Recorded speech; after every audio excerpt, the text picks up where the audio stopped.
السلام علیکم، میں ہوں مریم ذیشان. آپ دیکھ رہے ہیں پروگرام تھنک ٹینک. میں ساتھ موجود ہیں ایاز امیر صاحب، سلمان غنی صاحب، ڈاکٹر حسن عسکری صاحب اور خاور گھومن صاحب. ناظرین، وزیراعظم عمران خان کا ماننا ہے کہ کسی حکومت نے اتنے انقلابی فیصلے نہیں کیے جتنے اب ہو رہے ہیں.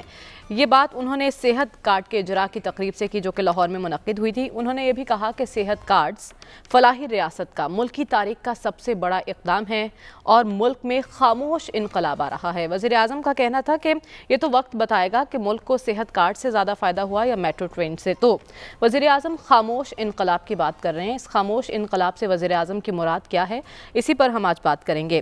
ایاز صاحب، غاصبانہ نظام کی جگہ عادلانہ نظام کا قیام یا پھر ایسے نظام کی تبدیلی جس میں اکثریت کے حقوق ایک اقلیت غصب کر لے، اس کو انقلاب کہا جاتا ہے. آپ میری تصحیح کر سکتے ہیں اگر میں غلط ہوں، کیونکہ آپ نے ہمیشہ اس پروگرام میں انقلاب روس کی بات کی ہے، چین کے تاریخی حالات کی تبدیلی کی بات کی ہے. وزیر اعظم جس خاموش انقلاب کی بات کر رہے ہیں وہ کسی بھی معاشرے میں کیسے آتے ہیں، اور کیا ہم واقعی اس تغیر سے گزر رہے ہیں جس کا ذکر وزیر اعظم کر رہے ہیں؟ دیکھیے، قوم ان کے رحم و کرم پر پڑی ہوئی ہے، اور ان کے رحم و کرم، ان کی تقریروں کے رحم و کرم پہ ہم ساڑھے تین سال جو ہیں قوم ایسے پڑی ہے. خان صاحب روزانہ کی بنیاد پہ کہیں آتے ہیں، کہیں انہوں نے پھیتا کاٹنا ہو.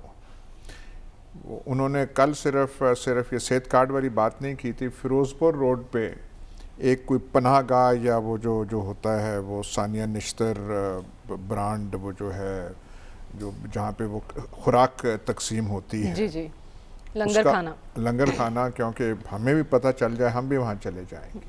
مطلب ہے کہ کیسی باتیں وہ کرتے ہیں.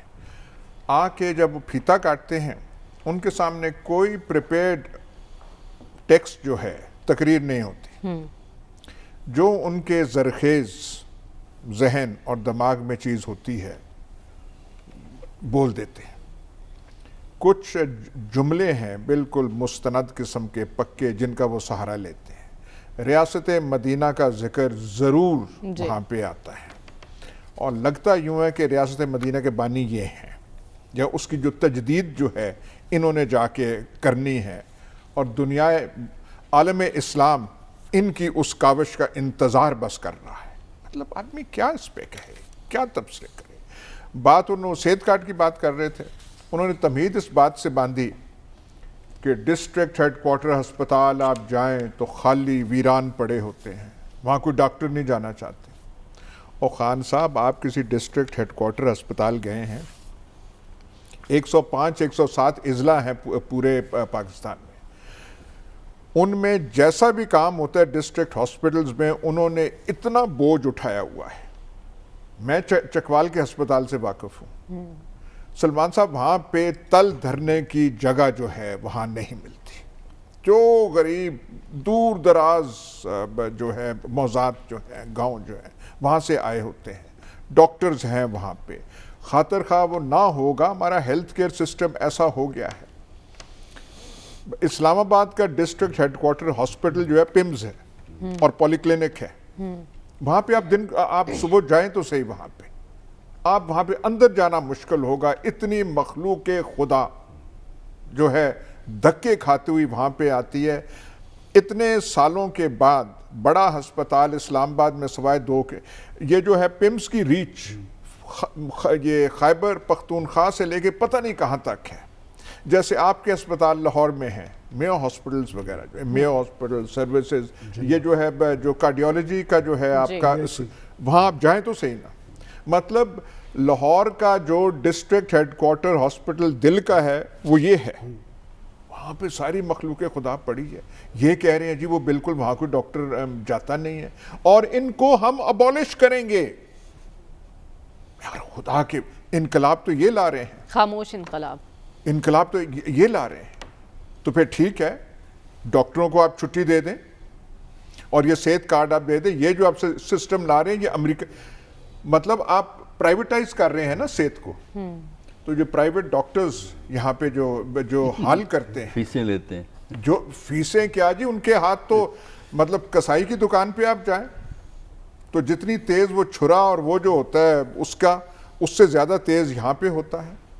جیسے ہمارے جو وکلاء صاحبان ہیں، بڑے عزت کے وہ ہیں، جو انصاف کے نام پہ انہوں نے چھری رکھی ہوتی ہے. مطلب کون سی آپ باتیں کر رہے ہیں؟ مطلب کس یعنی قسم کی گفتگو آپ کر رہے ہیں, اور روزانہ کی بنیاد پہ آپ جو قوم کو یہ سبق دے رہے ہیں, آپ لیکچر دے رہے ہیں, آپ یہ فلسفہ جو ہے ایک جھاڑ رہے ہیں. خدا کی پناہ, خدا کی پناہ. مطلب ایسی باتیں. آپ کو یہ district headquarter hospitals abolish کرنے کون دے گا؟ آپ تو وہ وزیر آباد کا پل اور وہاں کا یہ جو ہے جو آپ کا یتیم خانہ چوک لاہور کا, وہاں سے آ کے کوئی تھوڑی سی بھڑک ہوتی ہے تو آنکھ جھپکنے سے پہلے گھٹنے آپ کے وہ ٹوٹی ہوئی سڑک پہ آ جاتے ہیں. تو آپ نے ایسی چیزیں کرنی ہیں؟ آپ کا جو انقلابی کارنامہ ایک ہے, اس کا اعتراف کرنا پڑے گا. جب اقتدار میں آئے, وزیر اعظم ہاؤس کی جو 6 بھینسوں کی نیلامی ہے, وہ ایک فیصلہ ہے جو انہوں نے یکمشت کر دیا, اور مخلوق پی ٹی آئی نے کہا کہ انقلاب آ گیا. وہ بیچاری 6 بھینسیں ہیں کہاں, کس کے ہاتھوں گئی؟ مطلب کون سی یہ باتیں آپ کر رہے ہیں؟ آپ سے کون سی چیز ہے جو کوئی ڈھنگ کی آپ سے کوئی ہوئی ہے, اور اب آپ یہ کر رہے ہیں؟ آپ نے 4 5 10 15 20 اس سے زیادہ نہیں یہ پناہ گاہیں وغیرہ کر دی ہیں. پھر ہم غریبوں کا وہ کر رہے ہیں کیونکہ ریاست مدینہ میں ایسا ہوتا تھا اور غریب کوئی بھوکا نہیں سوتا تھا, تو ہم یہ کر رہے ہیں, وہ کر رہے ہیں. اور کر کے وہ جو بجٹ پیش ہوا ہے, وہ منی بجٹ یا میکسیمم بجٹ جو پیش ہوا ہے, وہ ابھی تک بل پاس نہیں ہوا. قیمتوں کی چیزوں کی قیمتیں بڑھنی شروع, اور وہاں پہ جو ہے پاکستان مملکت میں ایک جو ہیجانی کیفیت, اس جو ابھی تک پاس نہیں ہوا قانون, اس سے وہ ہو گیا. آپ کہہ رہے ہیں کہ یہ اور ریاست مدینہ میں ایسے نہیں ہوتا تھا, اور یہ نہیں ہوتا تھا, فلانا نہیں ہوتا تھا. ٹھیک ہے, مطلب یہ عجیب قسم کی یہ ہم داستانیں سن رہے ہیں. ٹھیک ہے, ہمارا سوال یہ ہے کیا یہی انقلاب ہے جس کی بات وزیر اعظم کر رہے ہیں؟ سلمان صاحب, خاموش انقلاب کی بات ہو رہی ہے. ہمارے حکمرانوں میں انقلابی سوچ پائی جاتی ہے؟ میں اس انقلاب کی بات نہیں کر رہی جس کے بارے میں کہا جاتا ہے کہ اقتدار سے نکلتے ہیں تو انقلابی ہو جاتے ہیں. موجودہ حکمرانوں میں ہے انقلابی سوچ؟ دیکھیں, جہاں تک خاموش انقلاب کی بات ہے, میں نے تو سیاسی تاریخ میں ایسا نہیں سنا. انقلاب تو نام ہی جوش و خروش کا ہے, جذبے کا ہے, ولولے کا ہے, تحریک کا ہے, جدوجہد کا ہے. تو اس میں تو پتہ چلتا ہے کہ لوگوں کے اندر جان ہے. اور پاکستان کی سیاسی تاریخ میں نے یہ بات, یہ ٹرم جو ہے, یہ پاکستان کے 2 فوجی ڈکٹیٹر سے تو سنی کہ جنرل مشرف صاحب کا کہنا تھا کہ پاکستان کی خاموش اکثریت, جنرل ضیاء الحق کا کہنا تھا کہ خاموش عوام, ان کی تائید اور حمایت انہیں حاصل ہے. دیکھیں, بات یہ کہ ایک پولیٹیکل لیڈرشپ, ایک پولیٹیکل فورس یا ایک منتخب حکومت, اس کا وجود جو ہے وہ ڈیلیور کرتا ہی نظر آتا ہے, تو پتہ چلتا ہے کہ حکومت چل رہی ہے. ابھی جو بات کی گئی ہے لنگر خانے, دیکھیں لنگر خانے ایک عارضی طور پہ اقدام تو ہو سکتا ہے. قوموں اور ملکوں کی تاریخ میں کوئی لنگر خانے معاملات کو آگے نہیں بڑھاتے, وہ تو کارخانے ہوتے ہیں کہ جب کارخانوں کی چمنیوں سے دھواں نکلتا ہے تو پتہ چلتا ہے کہ کوئی صنعتی عمل جو ہے وہ آگے بڑھ رہا ہے, سرمایہ کاری کا عمل آگے بڑھ رہا ہے, باہر سے لوگ آ رہے ہیں, اندرونی طور پہ لوگ سرمایہ کاری کر رہے ہیں. دیکھیں, بات یہ کہ نعرے, دعوے, اعلانات, اقدامات جس دن آپ ڈیلیور کرتے نظر آئیں گے تو وہ پتہ چل جائے گا. آخر آج پاکستان کے اندر, دیکھیں میں تو اب حکومت کی بات چھوڑے, ہم روز کرتے ہیں, کوئی اثر کسی بات کا ہے کہ وہ تو یہی کہہ رہے ہیں کہ ابھی میں کچھ دیر پہلے ایک منسٹر صاحب کو دیکھ رہا تھا کہ جی ہم مہنگائی پر بھی سے قابو پائیں گے, ہم لوگوں کو فیسیلیٹیٹ بھی کریں گے. انہیں یہ نہیں پتا کہ 3.5 سال گزر چکے ہیں, آدھے سے زیادہ عرصہ گزر چکا ہے, اور آدھے سے زیادہ عرصہ جب گزر چکا ہے, یہ جو نیا سال شروع ہوا ہے اس میں ابھی انتخابی بخار چڑھنا ہے, بلدیاتی انتخابات ہونے ہیں, آگے پھر آنے والے عام انتخابات ہیں, اور سب نے اپنی جو ہے وہ لے کے آنی ہے کارکردگی رپورٹ. دیکھیں, بنیادی سوال میں سمجھتا ہوں کہ یہ ہے کہ اس وقت لوگ یہ سوچ رہے ہیں کہ کیا پاکستان کے اندر جو جاری و ساری جمہوری سسٹم ہے وہ ڈیلیور کر رہا ہے. کہ اگر آپ نے خاموش انقلاب کا پتہ کروانا ہے تو آپ اپنے انٹیلیجنس اداروں کو کہیں, آپ اپنے پولیٹیکل ورکرز کو کہیں, جائیں ذرا گلی محلوں کے اندر جائیں, قصباتوں میں جائیں, دیہاتوں کے اندر جائیں, چوکوں پہ جائیں, چوراہوں پہ جائیں, وہاں جو کچھ رد عمل سامنے آ رہا ہے وہ ذرا سنیں. اور دیکھیں, بات یہ کہ پولیٹیکل لوگ اس طرح کا پریشر اپنے کارکنوں کے ذریعے پتہ کرتے ہیں اور اس کی بنیاد پہ اقدامات کرتے نظر آ رہے ہیں. اگر آپ یہ سمجھتے ہیں کہ جی سب اچھا ہے اور IMF کی ٹیم کے ذریعے آپ پاکستان کے اندر کوئی ایسا انقلاب لے آئیں گے. دیکھیں مانگے تانگے کے پیسے سے کبھی کاروبار نہیں چلتے اور مانگے تانگے کی چیزوں سے کبھی معاملات بہتر نہیں ہوتے. آپ کے پاس کیا بنیادی کوئی ٹیم موجود تھی؟ مجھے یاد پڑتا ہے کہ تحریک انصاف کے ٹیک آف کے وقت میں ایسے 15-20 لوگوں کے نام جانتا ہوں, ٹیکنوکریٹس جو تو کچھ IGs تھے, کچھ سیکرٹریز تھے, وہ بیٹھ کے سوچ رہے تھے. کچھ انہوں نے سفارشات تیار کی. میں نے پچھلے دنوں کچھ سے رابطہ قائم کرنے کی کوشش کی. انہوں نے کہا جب سے حکومت بنی ہے دوبارہ ہم سے کسی نے رابطہ نہیں کیا. دیکھیں میں یہ سمجھتا ہوں کہ پاکستان جمہوریت کی بنیاد پر وجود میں آیا تھا, جمہوری جدوجہد کے نتیجے میں بنا تھا, اور پاکستان کی بقا اور سلامتی کا دار و مدار جمہوریت کے ساتھ وابستہ ہے. اور جمہوریت ڈیلیور کرنے کا نام ہے, جمہوریت جواب دہی کا عمل ہے, جمہوریت کارکردگی بہتر بنانے کا نام ہے. اور یہ معاملہ صرف حکومت تک محدود نہیں ہے. دیکھیں کل بھی ہم نے بات کی تھی کہ اگر حکومت ڈیلیور نہیں کر رہی تھی تو اپوزیشن کا رول کیا ہے, کہ اپوزیشن نے کیا آپ اعلانات اور بیانات اور ٹکٹس کے ذریعے اپوزیشن کرتے ہیں. دیکھیں اگر لوگ واقعتاً پاکستان کے پریشان ہیں, مسائل زدہ ہیں, مہنگائی زدہ ہیں, تو آپ ان کی آواز کیوں نہیں بنتے؟ آپ ان کے دکھ سکھ اور غم میں شامل کیوں نہیں ہوتے؟ اگر آپ یہ سمجھتے ہیں کہ آپ کے بیانات کے ذریعے آپ کا اپوزیشن کا کردار ادا ہو رہا ہے تو پھر وہی بات ہے کہ حکومت ناکام ہے, اپوزیشن نااہل ہے. اور بڑا سوال ان پولیٹیکل فورسز کے سامنے کھڑا ہے کہ آخر دنیا کے اندر جمہوریت ڈیلیور کرتی ہے, اور پاکستان کے اندر جو جاری و ساری جمہوری عمل ہے اس میں لوگوں کے دکھوں کا مداوع کیوں نہیں ہو پاتا؟ اور جس جمہوریت کے اندر لوگوں کے دکھوں کا مداوع نہیں ہوتا, ان کا چولہا نہیں جلتا, انہیں روزگار نہیں ملتا, انہیں دوائیاں نہیں ملتی, تو پھر یہ جمہوریت نہیں ہے, یہ تو پھر باری کا بخار ہے, کبھی ادھر چڑھ جاتا ہے کبھی ادھر چڑھ جاتا ہے. اور اب جو تحریک انصاف جو پاکستان کے اندر تبدیلی کی دعوے دار تھی, اب بات خاموش انقلاب پہ آ گئی ہے. یہ خاموشی کو سمجھنے کی کوشش کریں. دیکھیں میں سمجھتا ہوں ابھی بھی حکومت کے پاس ٹائم ہے, اس خاموشی کو سمجھنے کی کوشش کریں.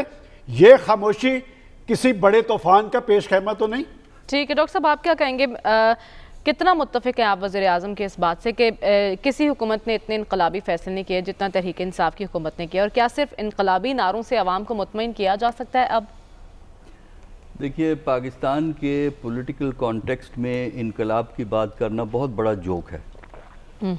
کسی جگہ انقلاب کے لیے 3 بنیادی چیزوں کی ضرورت ہے جو تینوں پاکستان میں موجود نہیں ہیں. پہلے ایک طویل المیعاد سوچ, دوسری قیادت, موزہ تنگ ہو یا قائد اعظم ہو اس قسم کی قیادت, اور تیسرے ایک ایسی تنظیم جو اس میسج کو لے کر آگے چل کے لوگوں کی سوچ کو بدل دے, لوگوں کو اپنے ساتھ ملا دے.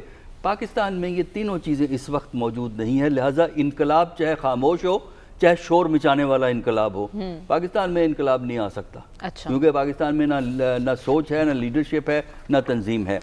باقی حکومتوں کو جو آپ جج کرتے ہیں وہ ان کی تقاریر پہ نہیں بلکہ ان کی پرفارمنس پہ جج کیا جاتا ہے.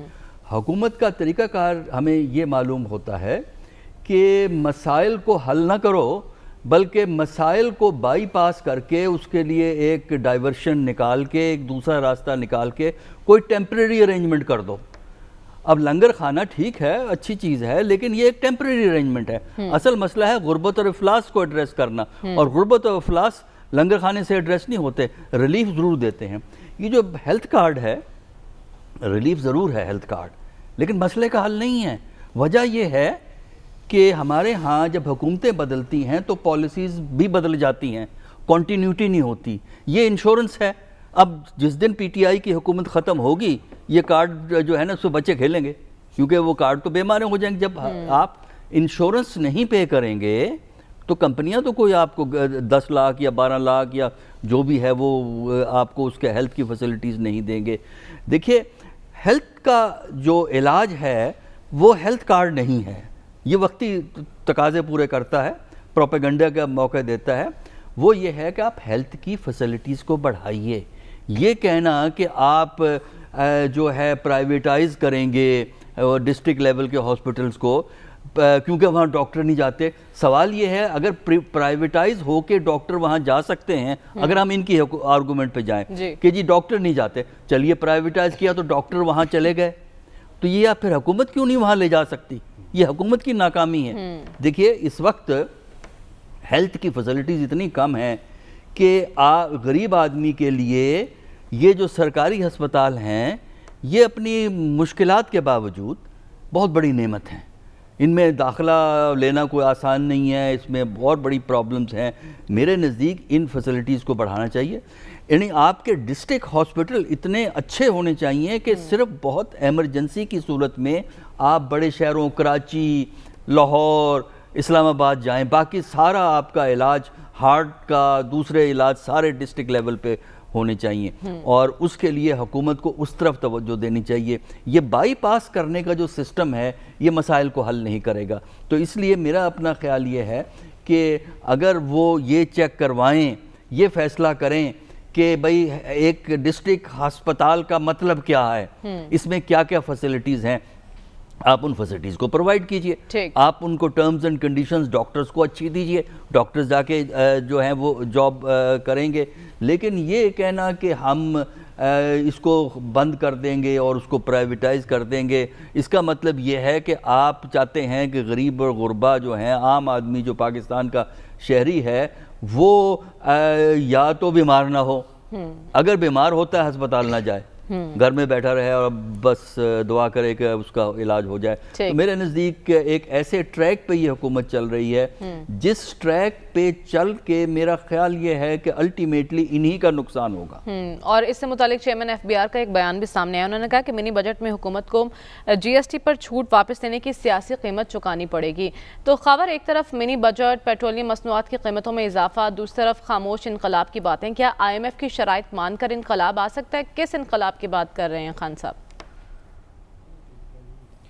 دیکھیں, ایک چیز جو موجودہ حکومت اور موجودہ پرائم منسٹر کے بارے میں مجھے تو کم از کم اچھی لگتی ہے, وہ یہ کہ وہ تمام جو اچھے برے وہ فیصلے کر رہے ہیں, ان کی ذمہ داری لے رہے ہیں, ان کی اونرشپ لے رہے ہیں.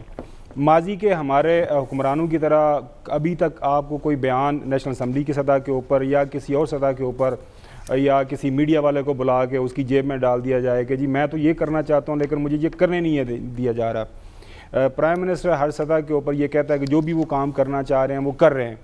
لہٰذا اس کے اچھے یا برے نتائج ہیں وہ ظاہر ہے ایک حکومتی پارٹی ہے, حکومت کے اندر موجود ہے پاکستان تحریک انصاف, وہ ان کا جو ہے اس کا جو انجام ہے اچھے یا برے نتیجے کی شکل میں بھگتنا پڑے گا.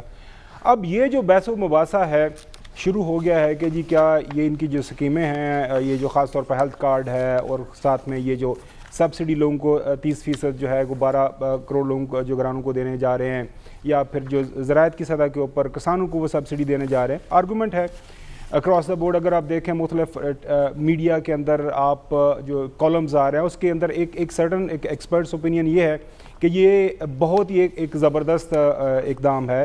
کے پی کے اندر کافی کامیابی کے ساتھ اس کو چلایا گیا ہے, اور پنجاب میں اگر اس کو لایا جا رہا ہے. پوری دنیا کے اندر ویسٹ کے اندر انشورنس پالیسیز جو ہیں ہیلتھ کے اوپر لوگ لیتے ہیں, حکومتیں ان کو سبسیڈائز کرتی ہیں, اور ویلفیئر کا نظام اگر دیکھیں یو کے اندر, تو میں تو ابھی ہو گیا ہوں, پہلے بھی رہا ہوں, آپ کینیڈا چلے جائیں, ایون امریکہ کے اندر بھی لوگوں کو سبسڈی حکومت دیتی ہے, ان کو جو خاص طور پر جو غریب غربا ہیں ان کو ہر سطح کے اوپر جو مدد امداد کی جاتی ہے. کیا موجودہ نظام ٹھیک ہے یا نہیں ہے؟ حکومت نے ایک اس کے اوپر اسٹیپ لیا ہے, اب اس کا دیکھتے ہیں کہ انجام کیا ہوتا ہے. اب سوال یہاں پہ یہ ہو گیا نا انقلاب کی, وہ ڈاکٹر صاحب نے بھی اچھی ڈیفینیشن کر دی, اور جو ہے سلمان غنی صاحب نے بھی اس کے اوپر بات کی, یا صاحب کا اپنا اس کے اوپر تجزیہ ہے.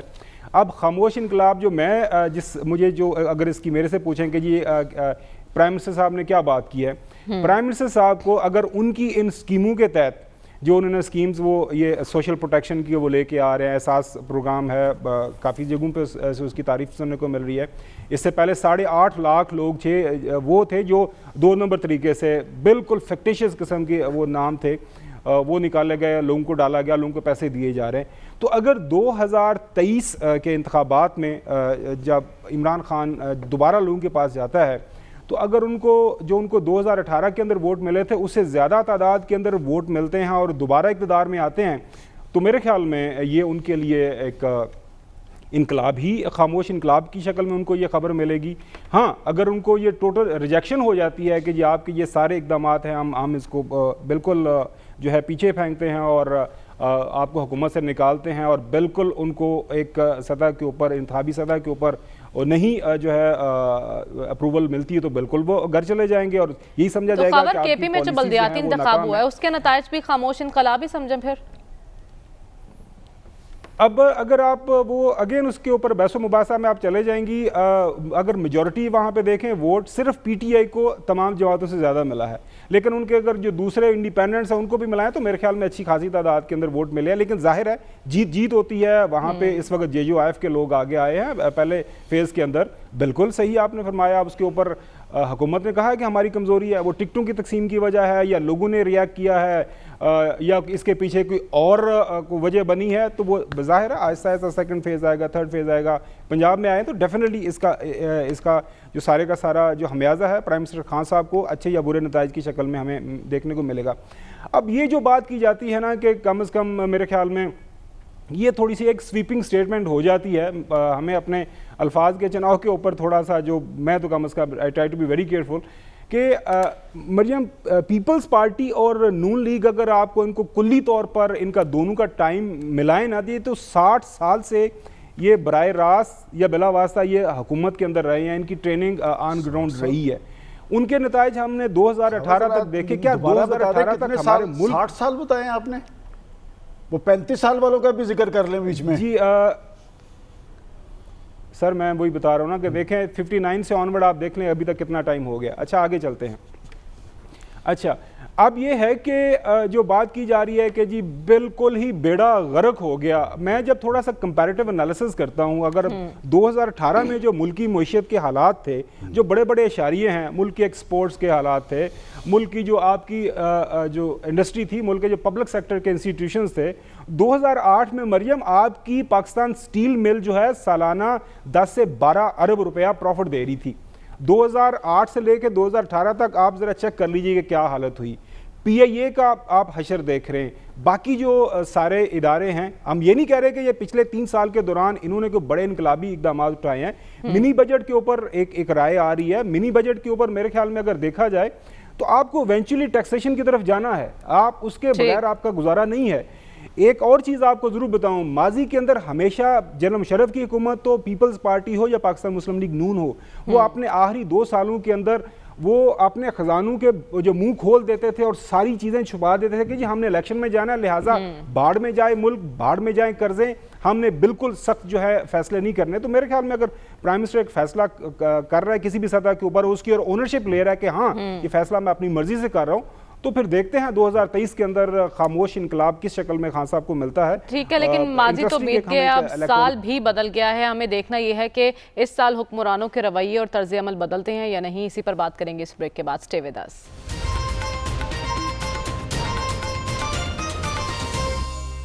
ویلکم بیک ناظرین۔ سال 2021 سیاسی میدان میں قومی مفاد کی خاطر ہم آہنگی، جذبہ، قربانی اور سنجیدہ سوچ بچار کا فقدان نظر آیا۔ اب ایاز صاحب سال تو بدل گیا، کیا حکمرانوں کا طرز عمل بھی بدلے گا؟ جو تلخی ہیں اپوزیشن اور حکومت کے درمیان، آپ کو لگتا ہے کم ہوں گی اس سال میں؟ وہ بیٹل لائنز ڈرون ہے، وہ ایسی رہیں گی۔ یہ جو ہے نا ہم کہتے ہیں کہ وہ بیچ میں مفاہمت ہو جائے، بالکل نہیں ہوگا۔ اچھا، ان کی علیحدہ علیحدہ لائنیں، خندقیں، سارا کچھ ہے۔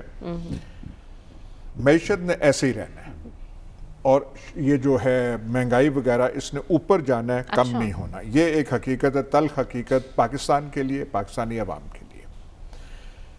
بلدیاتی انتخاب جو پنجاب میں ہونے جا رہا ہے، اس کا بہت گہرا اثر سیاسی منظرنامے پہ پڑے گا۔ عام انتخابات پر بھی ہوگا؟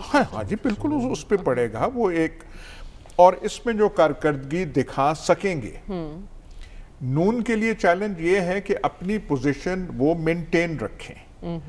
ضلعوں کا جو یہ میئر جو ہے، جو نیا قانون آیا ہے، جو مطلب پورے ضلع کا ایک حلقہ ہوگا، اور اس میں سے یہ کوئی آسان انتخاب نہیں ہوگا۔ مطلب پورے ضلع کا الیکشن لڑنا، پورے لاہور کا الیکشن لڑنا کوئی آسان چیز ہے؟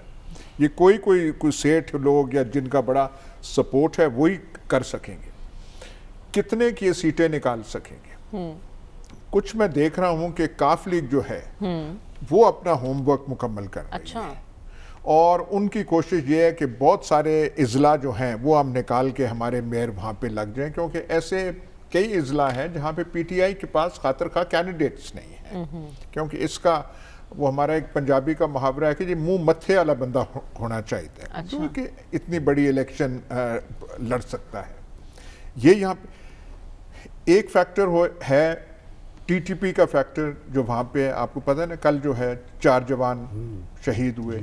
اٹیکس جب سے یہ طالبان آئے ہیں، جو ہماری توقعات تھیں کہ یہ اٹیکس کم ہوں گے، وہ اٹیکس زیادہ ہو رہے ہیں. یہ ہے، لیکن اب تیاری عام انتخابات کی ہے. ٹھیک. اچھا، اس کا یہ پنجاب والے کا بڑا اثر ہوگا. لوگ کہیں گے ہاں بھائی اتنا کر گیا، اتنا کر گیا، اتنا کر گیا. اور اس میں اگر پی ٹی آئی نے کے پی کے والی غلطی کی تو پھر ان کی فاتح خانی کی آپ تیاری پہلے سے کر لیں. ٹھیک. یہاں پہ اور مین جو ہے، مین ایکٹرز جو ہیں، اور کاف لیگ بھی پہلے سے بہتر ہوگی. اچھا. پیپلز پارٹی پہلے سے، میں یہ نہیں کہہ رہا کہ بڑی جماعت بن کے ابھرے گی، نہیں، پنجاب میں پہلے سے اس کی بہتر ہوگی. کئی لوگ جو نالا ہیں پی ٹی آئی سے، جو پیپلز پارٹی سے یہاں پہ آئے تھے، شاید وہ سوچ رہے ہوں کہ وہیں ہم واپس جائیں تو وہ اچھا ہے. تو یہ جو ہے ان کی یہ سائلنٹ انقلاب اور یہ روزانہ کی تقریریں، انہوں نے کوئی کام نہیں آنا.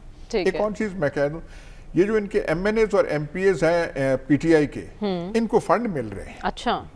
بزدار صاحب کے پاس بھی فنڈ ہے اور وہ بھی دے رہے ہیں جو ان کے پاس پہنچ جاتے ہیں. ہم تو بزدار صاحب کو کہتے ہیں بزدار یہ ہے وہ ہے پنجاب، پر ایم این ایز ان کے پاس آپ جائیں، وہ اپنے حلقوں میں کام کر رہے ہیں. اب وہ کتنا ہے، لیکن اب نظریں ساری کی ساری جیسے یہ سال بڑھے گا اگلے انتخابات پہ ہوں گی کہ وہ ٹسل ہوگی. تو باقی سارا حساب جو ہے اس نے جا کے پورا تب ہونا ہے. ٹھیک ہے. تو سلمان صاحب، آپ کو کیا لگتا ہے اس سال میں کوئی سیاسی جوڑ توڑ بھی ہوگا؟ جیسے یاسب کہہ رہے ہیں کاف لیگ کی پوزیشن اچھی ہوگی، تو کوئی اتحاد ہو سکتا ہے کاف لیگ پیپلز پارٹی ہوئی؟ بڑی ملاقاتیں بھی ہوئی آصف علی زرداری کی پرویز الہی صاحب سے. میرا نہیں خیال کہ پیپلز پارٹی سے اتحاد، یہ جو جس بلدیاتی سسٹم کی بات کر رہے ہیں، اگر اس میں چودھری صاحبان اپنا کنٹریبیوشن نہ دیتے تو یہ سسٹم ہی نہ بن سکتا. اور یہ سسٹم بھی ابھی ایکٹ نہیں بنا. اور میں سمجھتا ہوں کہ ایک اچھی ڈیولپمنٹ یہ ہوئی ہے کہ انہوں نے جو سسٹم بنایا تھا، جو مجوزہ سسٹم ہے، اس میں انہوں نے شہروں کا رول ختم کر دیا تھا. مثلا چکوال شہر جو تھا وہاں کی نمائندگی نہیں تھی، اس میں اکاڑا شہر کی نمائندگی نہیں تھی، ساہیوال شہر کی نمائندگی نہیں تھی. ایک ترمیم جو مسلم لیگ نون نے پیش کی ہے، جسے میں سمجھتا ہوں کہ خود تحریک انصاف کے اراکین کی حمایت بھی حاصل ہے، اور بہت حد تک امکان ہے کہ وہ بھی اس سسٹم میں آ جائے گی کہ جو شہر کی حیثیت جو ہے وہ بحال رکھی جائے. چونکہ ضلع کونسل جب بن جاتی ہے تو اس میں شہر کے جو مسائل ہے اس پہ وہ ضلع کونسل کا چیئرمین اس طرح توجہ نہیں دے سکتا.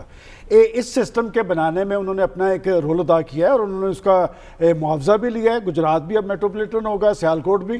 دیکھیں، اگر یہ بلدیاتی سسٹم مؤثر ہو، مضبوط ہو، فعال ہو اور یہ ہزاروں لوگ اس سسٹم کا حصہ بنے تو پھر یہ مایوسی نہیں ہے. دیکھیں، جب کرونا تھا اس وقت بھی میں یہ بات کرتا تھا کہ ایک مشکل صورتحال پیدا ہوئی تھی. اگر آپ کے بلدیاتی ادارے موجود ہوتے تو وہ اتنی بڑی بشت نہ کرنی پڑتی، آپ کے پاس ایک سسٹم موجود ہوتا. اب یہ کہ اس سال کے اندر دیکھیں، یہ جو مہنگائی اور بے روزگاری کا رجحان ہے، یہ تو حکومتی پالیسی ظاہر کرتی ہے کہ ان کے ہاتھ میں کچھ نہیں ہے. یہ معاشی معاملات پہ ان کی دسترس نہیں ہے. اس کی سب سے بڑی ثبوت یہ ہے کہ جو ان کے ذمہ داران ہیں وہ تو الیکٹڈ لوگ نہیں ہیں. دیکھیں، شوکت ترین صاحب کو کیا پتا کہ جی چکوال میں، اکاڑا میں، ساہیوال میں یا سیالکوٹ کے اندر لوگ کس حال میں گزر کر رہے ہیں.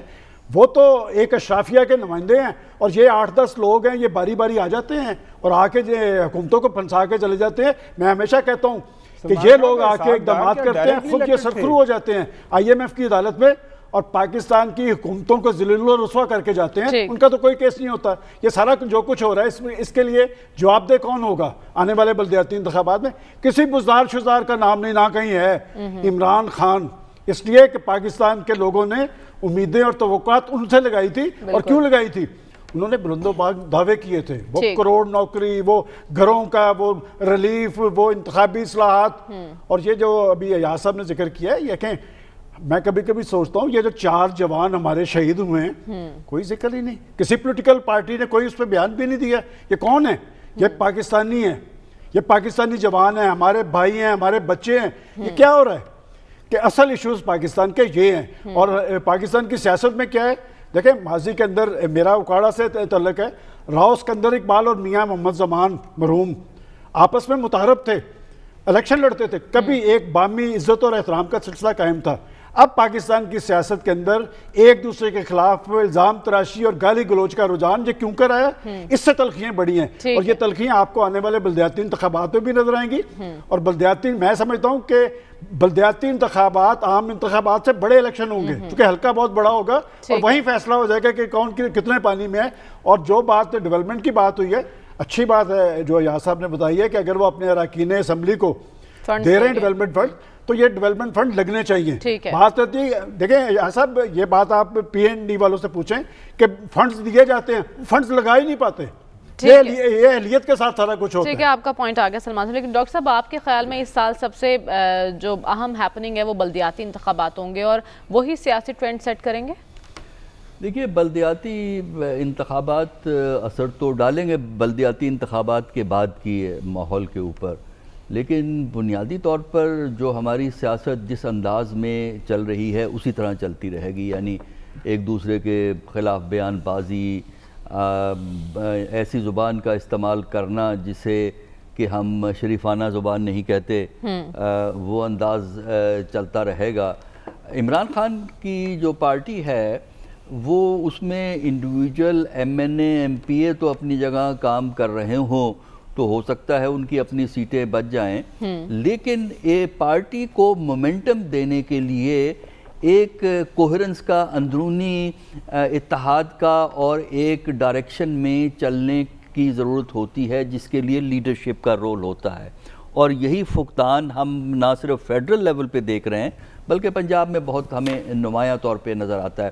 تو عام حالات میں تو عمران خان کے لیے ٹائم مارجن سپٹمبر اکتوبر تک تھا ہے، یعنی پھر آپ الیکشن کے مومنٹم میں چلے جائیں گے. لیکن اس سے پہلے جو یہ لوکل گورنمنٹ کے انتخابات پنجاب میں ہونے ہیں، تو اگر وہ ہوتے ہیں تو اس صورت میں ایک بہت بڑا ٹیسٹ ہوگا نہ صرف پی ٹی آئی کا بلکہ دوسری پارٹیوں کا بھی. مثلاً کہ اگر پی ایم ایل کیو نے ایک اہم کردار ادا کرنا ہے آئندہ کی پالیٹکس میں، تو ان کے لیے پہلا سٹیپ یہ ہوگا کہ جو یہ مقامی انتخابات ہو رہے ہیں اس میں وہ پرفارم کریں. اسی طرح پیپل پارٹی کی تھوڑی سی جو ہم سرج دیکھ رہے ہیں، جو ہم نے یہاں بائی الیکشن میں دیکھی ہے، لیڈرشپ پہ یہ لازم ہو جاتا ہے کہ وہ لوکل گورنمنٹ میں پرفارم کریں، یعنی پارٹی کو لوکل لیول پہ آرگنائز کریں، تب وہ پھر ایک انڈیویجول رول ادا کر سکتے ہیں. تو اس طرح ایک اپرچونٹی ہے پی ایم ایل این کیو کے لیے، پیپل پارٹی کے لیے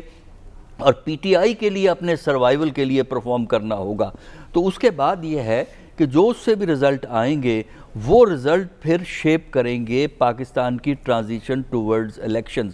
اور عمران خان کی جو پارٹی ہے اگر تو یہ سپٹمبر تک کچھ گھر جو بنا رہے ہیں ڈیلیور کر سکے، اور اسی طرح اگر اکانومی کو کنٹرول کر لیں جس کے امکانات بڑے کم ہیں، کیونکہ اکانومی سب سے بڑا ان کے لیے سٹرینگل ہولڈ، سب سے بڑا مسئلہ، سب سے بڑی مصیبت ثابت ہوں گے.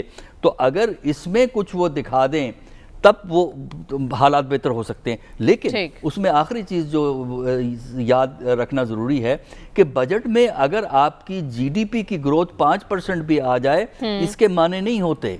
ہم نے دیکھنا یہ ہوتا ہے کہ اس جی ڈی پی کی ڈسٹریبیوشن کیا ہے، کیا سوشل جسٹس آپ پروموٹ کر سکے ہیں. اگر سوشل جسٹس اور امپلائمنٹ پروموٹ نہیں کر سکتے تو کوئی بھی حکومت جو ہے ایک سیف گیم نہیں کھیل سکتی، ان کا مستقبل مشکوک ہو جائے گا. یعنی ڈیلیور کرنا ہی ہوگا. یہ آخری سال ہے، وقت کم ہے حکومت کے پاس. تو خاور آپ کی نظر میں اس سال حکومت کے لیے سب سے بڑا چیلنج اور اپوزیشن کے لیے سب سے بڑا چیلنج؟